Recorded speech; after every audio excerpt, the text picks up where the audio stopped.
Trigger warning. Death and Friends is not a podcast for the light of heart. Many dark and serious subjects will come up. Listener discretion is advised. Nechte Shaftra. Nechte Shafra. What are you doing? Some light reading. Is that the Book of the Dead? Don't be silly, Nash. This isn't the late 90s and early 2000s hit The Mummy. Starring Brendan Fraser, yes. Yeah, okay. Yeah, great movie. Great movie. So good. Excellent hits. No, what? So not the Book of the Dead. No, it's not the Book of the Dead. It's technically a scroll of the dead. And this book I'm holding is technically known as a codex. Neat. So I guess my next question is... Why the candles? Yeah. I thought it looked cool. It does. So we're doing Cleopatra today, yeah? Cleopatra! Yep. So kind of looks like you're studying mummies. Well, Egypt, so yeah, that's what you do. Yeah, we've already done an episode on mummies, and we're focusing on the impact that Cleopatra had as the last ruler of Egypt. Also, it doesn't explain... This weird altar in front of me with the dark cloth over this large mass. Yep. With the jars and the... Mm-hmm. Mm-hmm. Yeah. Mm-hmm. Mm-hmm. Yeah. Mm-hmm.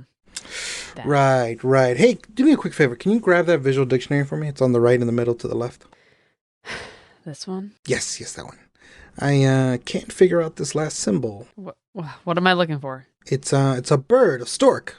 Okay, let's see. Amenophis? Ah, that's right. Nechte, Shafra, Amenophis.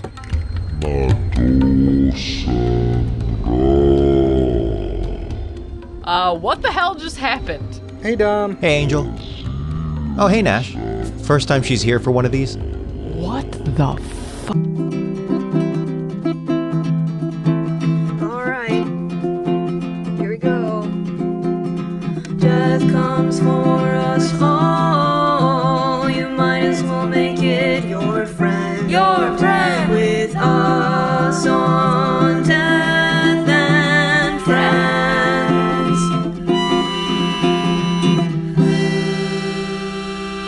Hello, skeleton army. I'm Angel, and that walking mummy without its wrapping is Nash. I don't need wrapping. I have a bidet. Okay, that is... Bidet to you, sir. Alrighty. Bidet to you. Moving on, today's episode is muy spicy. We are going to go back to the northeast of Africa, specifically Egypt. As much as Angel's supernatural shenanigans may lead you astray, we are not talking about mummies today. That is correct. Let's start the episode. Brendan Fraser was born in Indianapolis, Indiana in 19... No. Okay, fine. We are talking about the last monarch of Egypt, Cleopatra the Seventh. And Nash, do me a quick favor. Sure. What do you Just need? a quick little, if you would. Mm-hmm. Paint the picture. Egypt. 69 BC. Nice. Nice. Cleopatra VII is born at Alexandria. She's the daughter of Ptolemy XII, a descendant of Ptolemy I, Soter, known for being one of Alexander the Great's generals, the founder of the Ptolemaic line in Egypt. At 18 years old, she becomes the ruler after her father dies, and honestly, I fucking love for her. Die, Dad. Oh my god, so good. Just go off, Dad. Problem is, due to tradition, she's the co-ruler of Egypt with her brother, who is creatively named... Hang on 1 second. Let me borrow a bit from Angel and check my notes. Paper noises. Ptolemy the 13th. At least they kept track of where they were. That was the least worrisome tradition. See, in order to legitimize her reign, she did what all rulers did. She marries her brother. Oh, what? Here's the worst part. Worst part, laying it out. Mm-hmm. He's 10. Jeez Louise.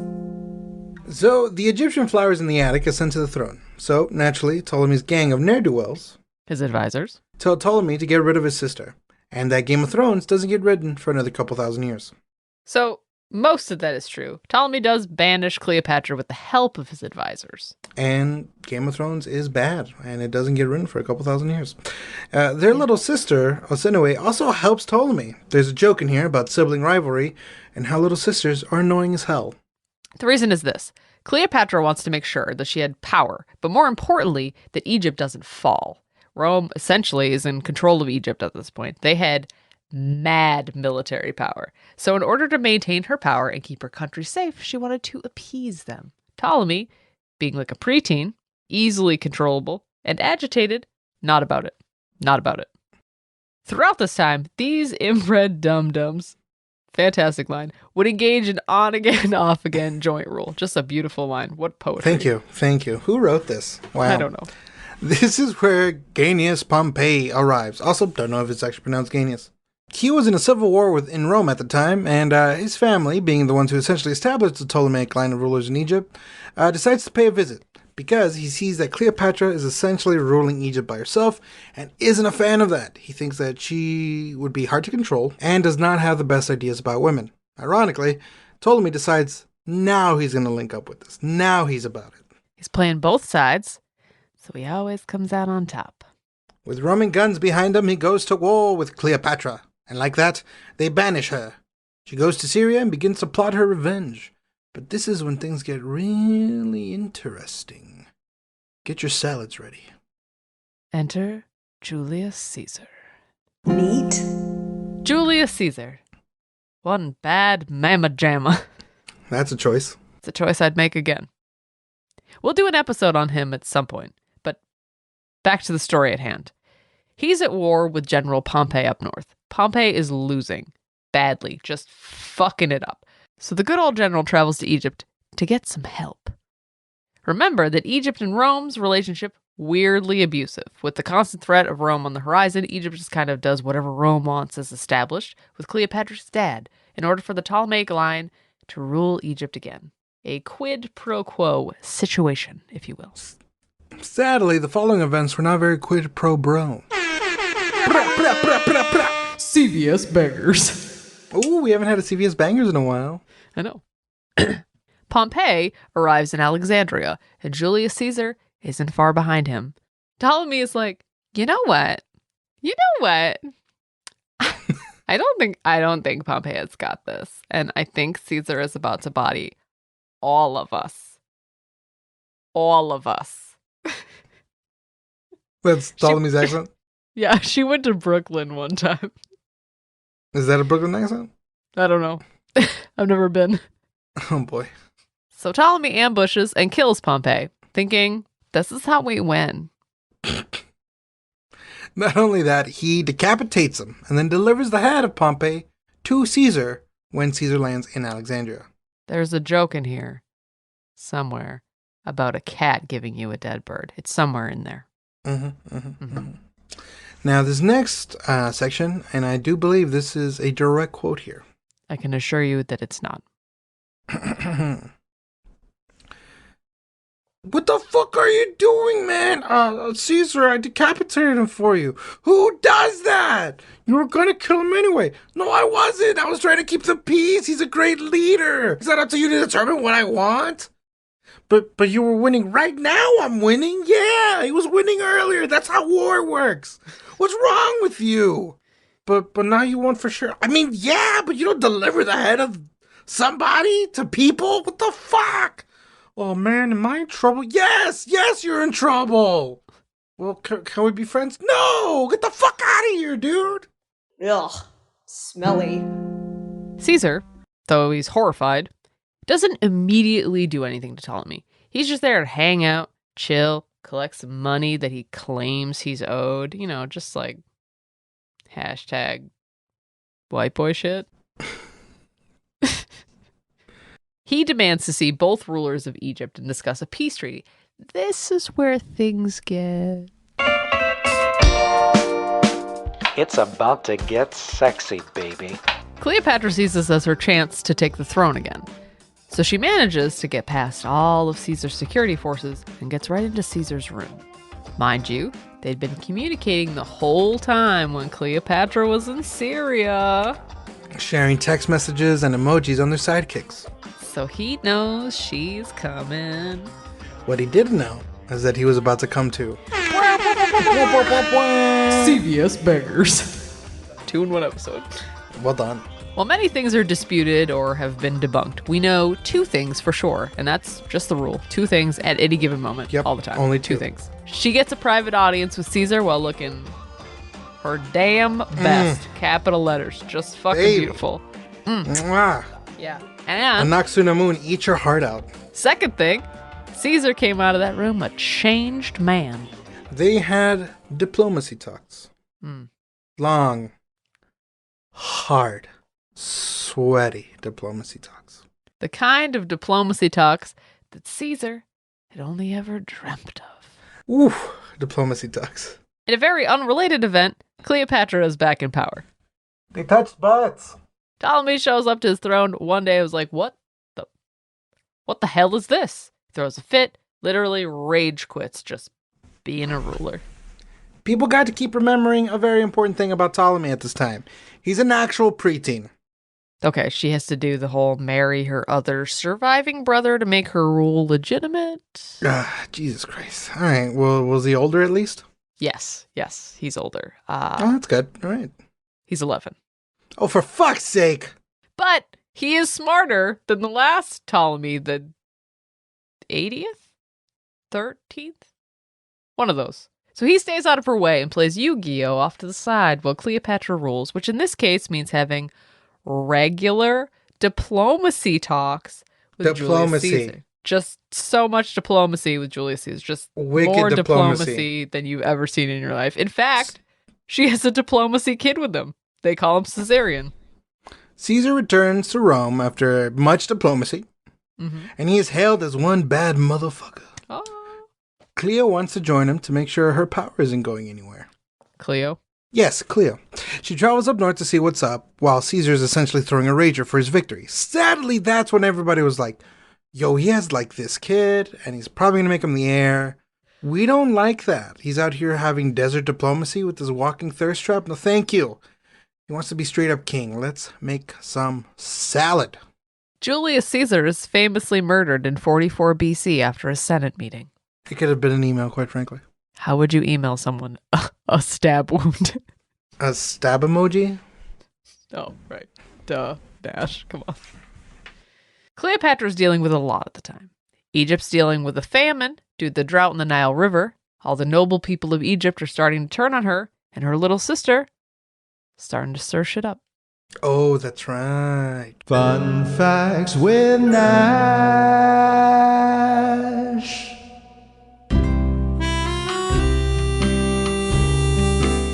Arsinoe, Cleopatra's younger sister.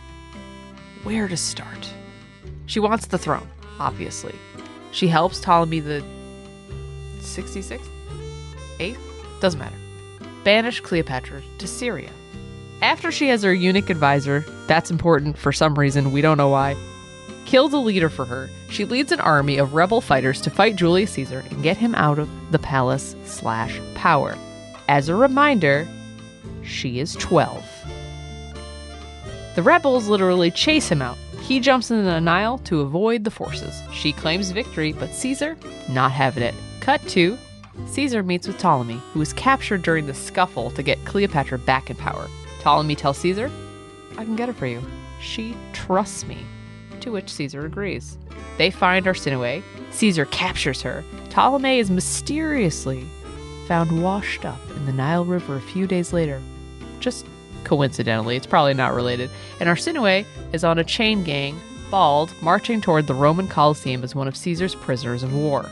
She's about to get executed, but killing a 12-year-old girl seems a bit much, even. You know. Just a wee bit much. Yeah, just a little over the top. Just a smidge too much. Yeah. So he exiles her to a temple built to honor his latest victory, which also just coincidentally has a statue of Cleopatra in it. Arsinoe can essentially be like a monk in a temple with a statue of her sister. After Caesar's death, she plots with anti-Caesar factions to overthrow Cleopatra. And she has support from the nobles, but as a bummer. Just a bummer. She gets assassinated.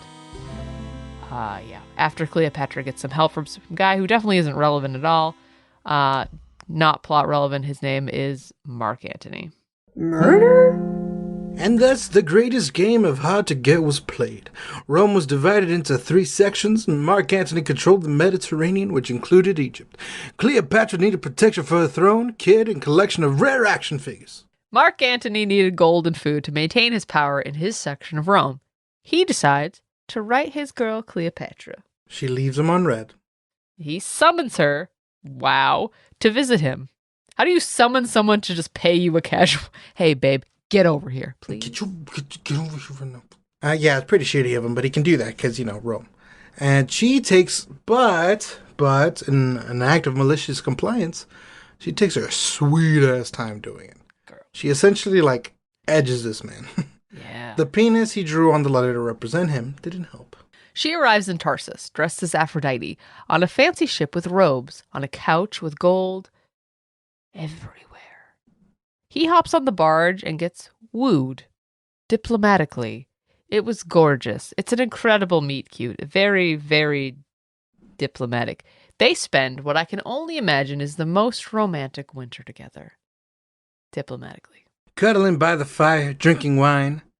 Murdering Cleopatra's enemies while having diplomatic talks. I love. Just cute things. Just love that for them. Oh my god. Life finds a way and Cleopatra gets preggers yet again. Oh. They had twinsies. Oh my god. Twice the fun. 40 BC. Mark Antony has returned to Rome because his wife, not Cleopatra, his wife. Yeah. His wife. He's married this whole time. Wife. His wife. Yeah. His wife. His wife is leading a rebellion. Dom, do you hear this? His wife. His wife? His wife is leading a rebellion against Octavian, the ruler of just a different part of Rome. It goes to a different school. It's a whole thing. When his wife dies, Mark Antony and Octavian look at each other across the room and they're like, What? Bro, what are we doing? What are we doing?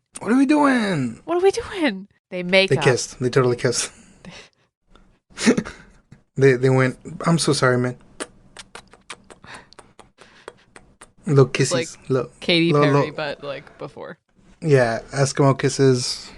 Like, oh. Yum, yum, yum, yum. I kissed Mark Antony and I liked it. Just. What J-Lo did at one point. Different Mark Antony. Different, just a separate one.